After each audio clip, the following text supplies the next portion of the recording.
La ménopause, c'est pas du tout une maladie. C'est juste une étape dans la vie d'une femme. Et donc, un petit peu dans la vie des hommes aussi.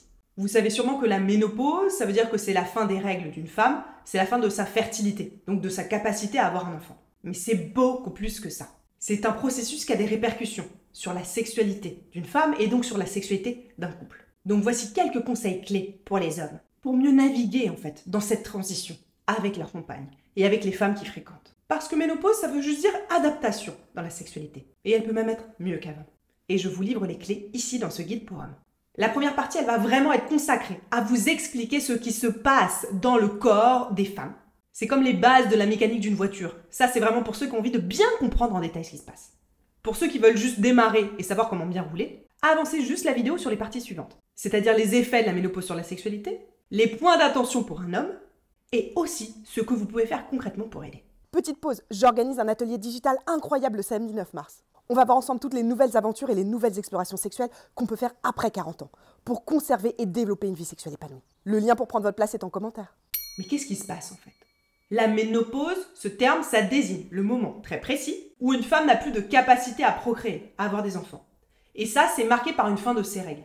Et il faut ne plus avoir eu ses règles pendant 12 mois consécutifs pour avoir ce point de ménopause. Ça, c'est le début, c'est super léger. Maintenant, je vais vous expliquer vraiment ce qui se passe. Imaginez que le cycle reproductif d'une femme, c'est comme les saisons dans une année.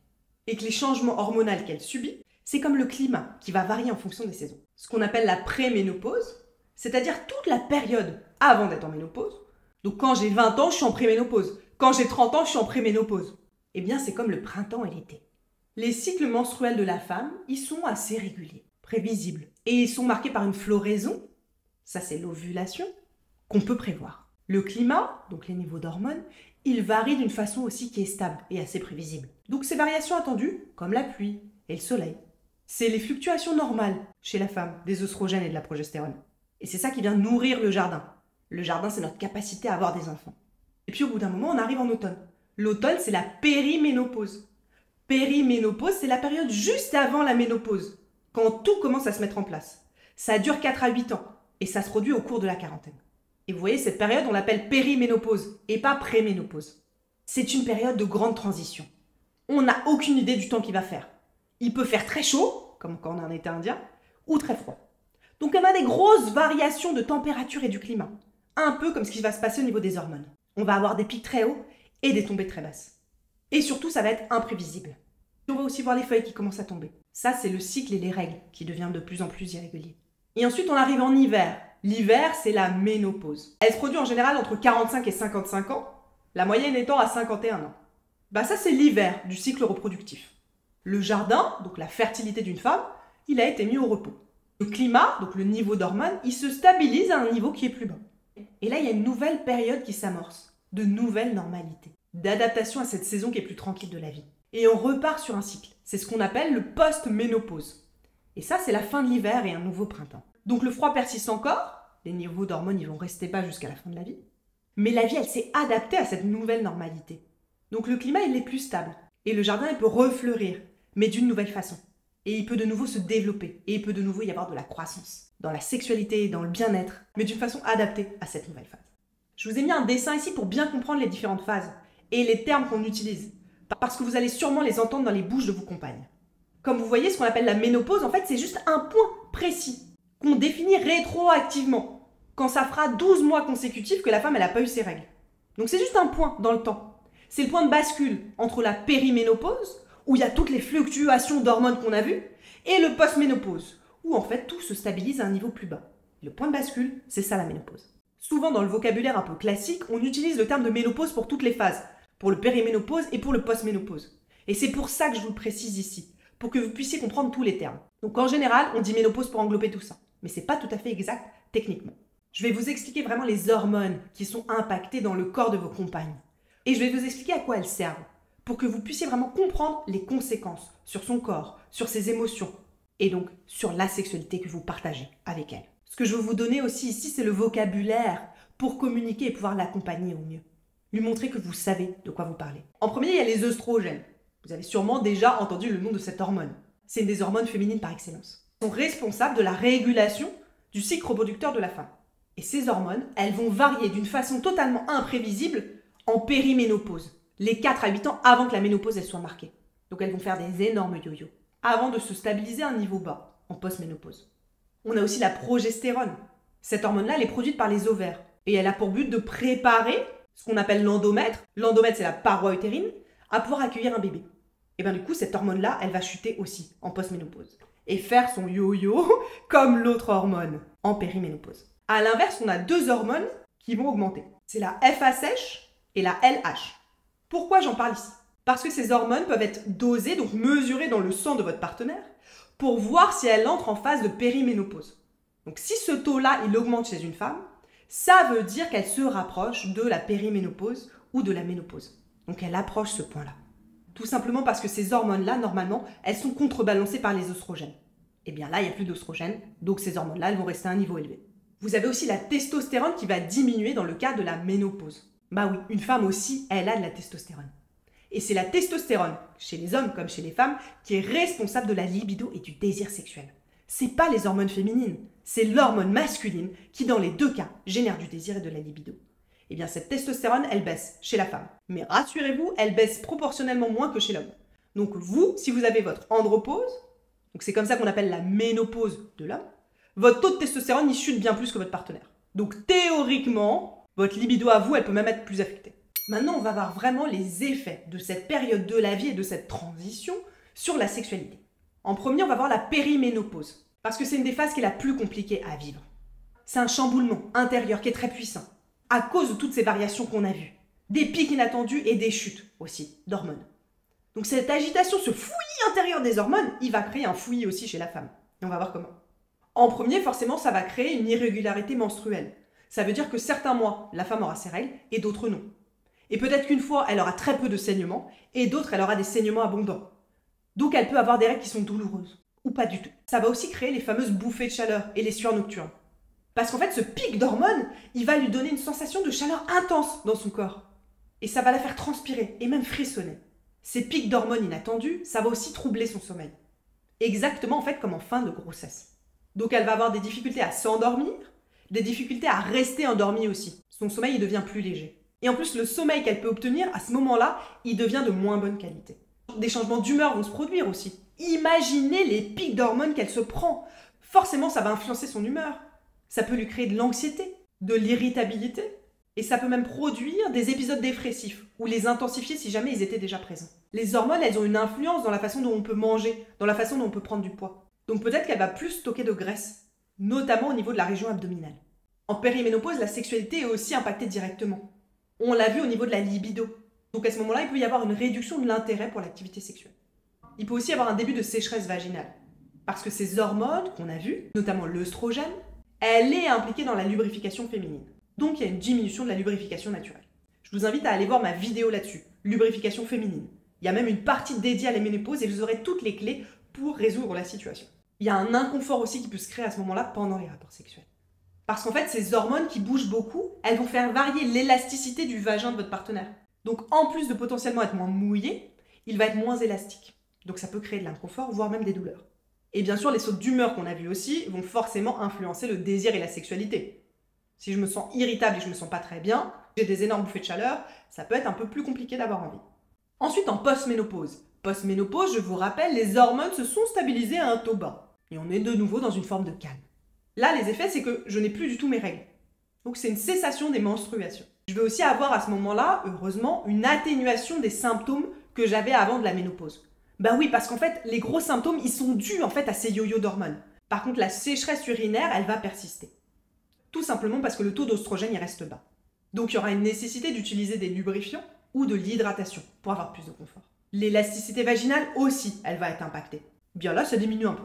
Ça nécessite juste de s'adapter. La santé osseuse peut aussi être affectée. Il y a plus de chances d'avoir ce qu'on appelle l'ostéoporose.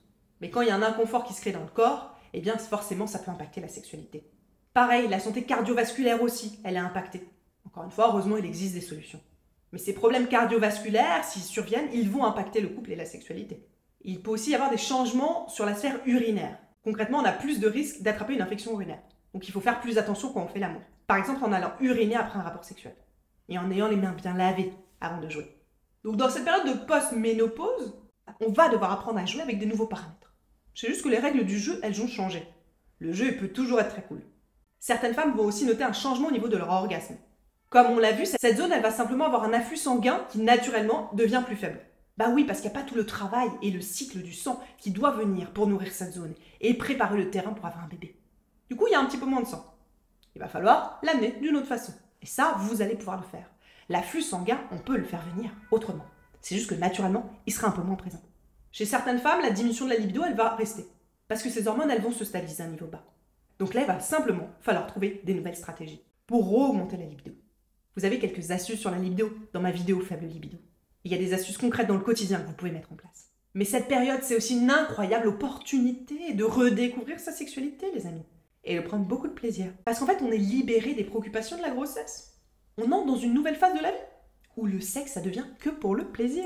Et c'est aussi une phase où la femme, elle peut apprendre à mieux connaître son corps, mieux connaître ses besoins.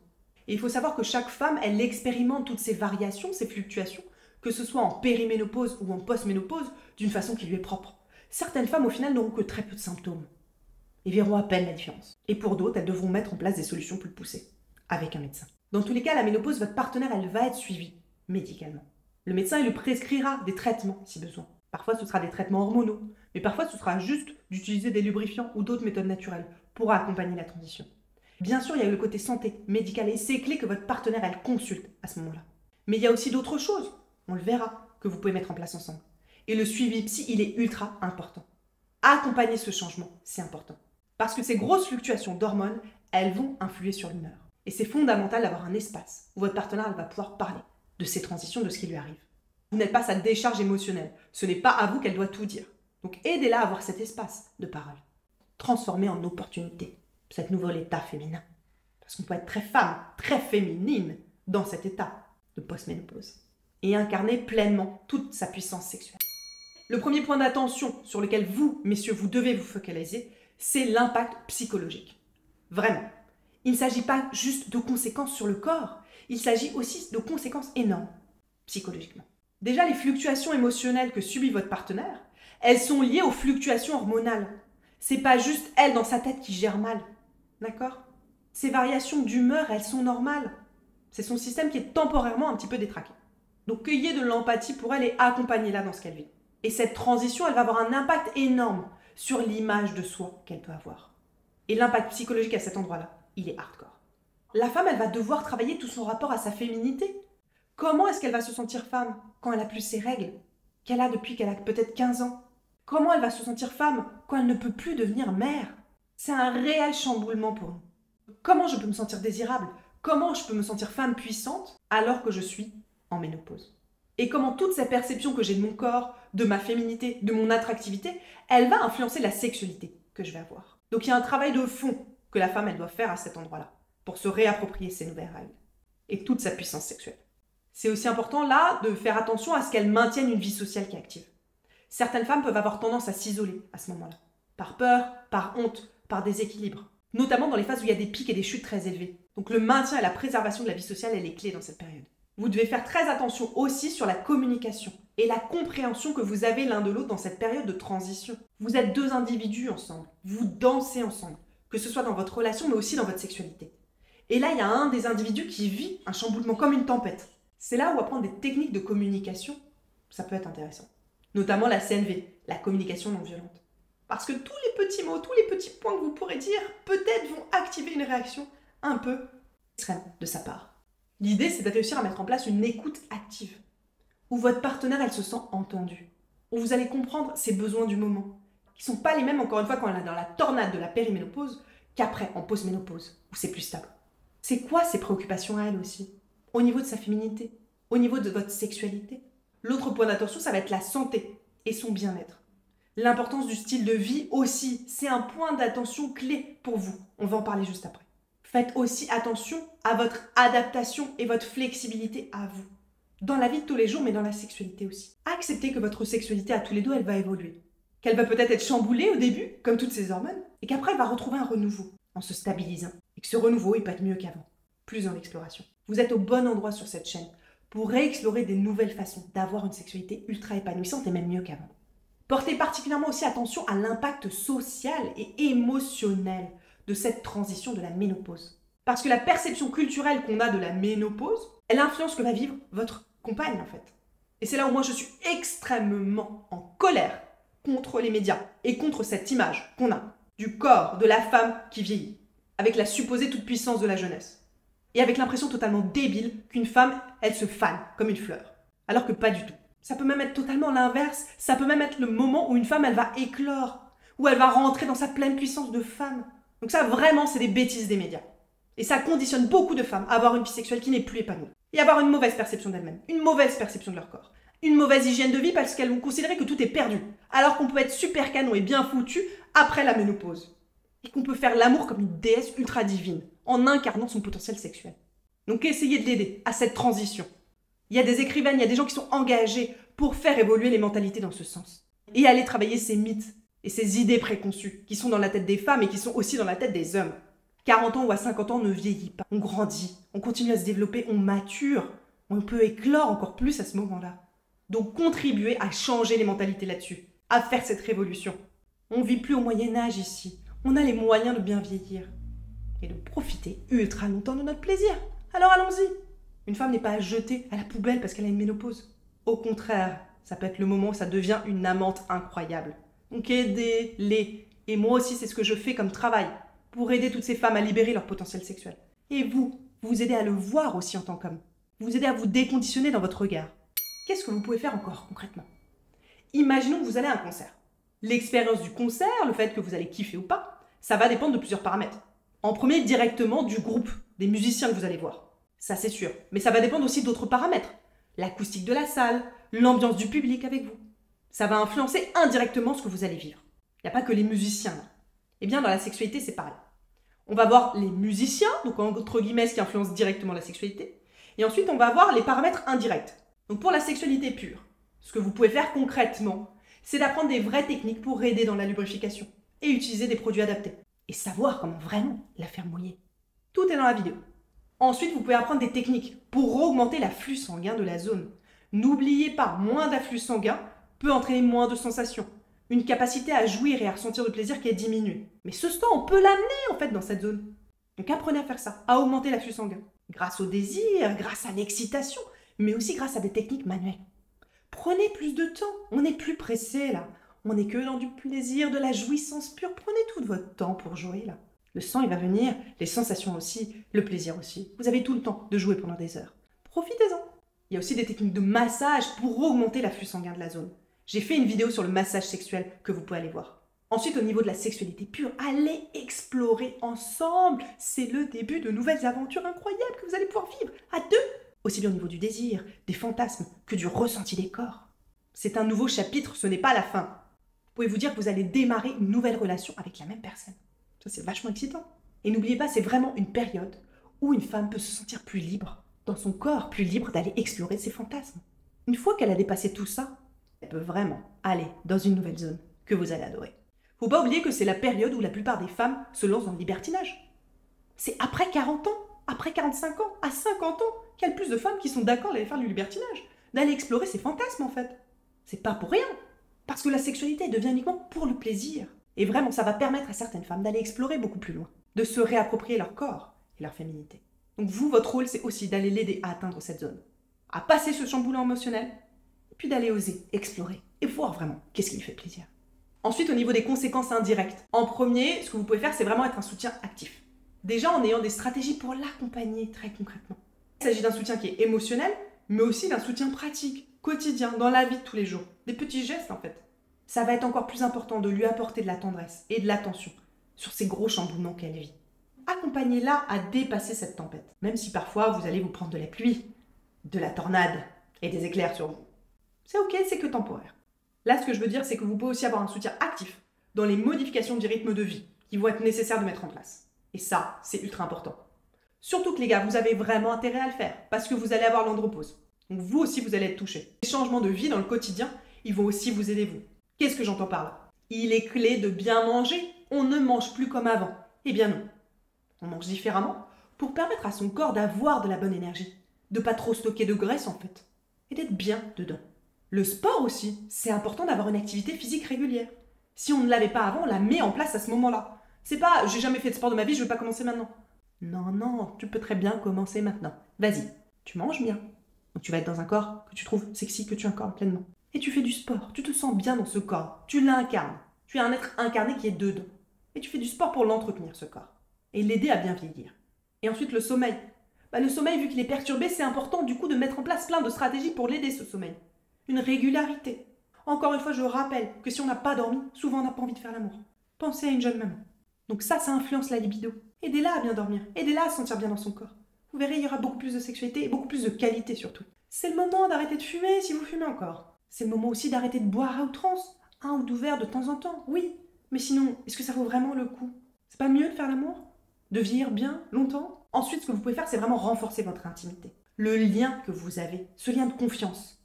Et ça, vous pouvez le faire dans la sexualité, donc travailler l'intimité sexuelle, mais vous pouvez aussi travailler votre intimité en dehors de cette sphère-là.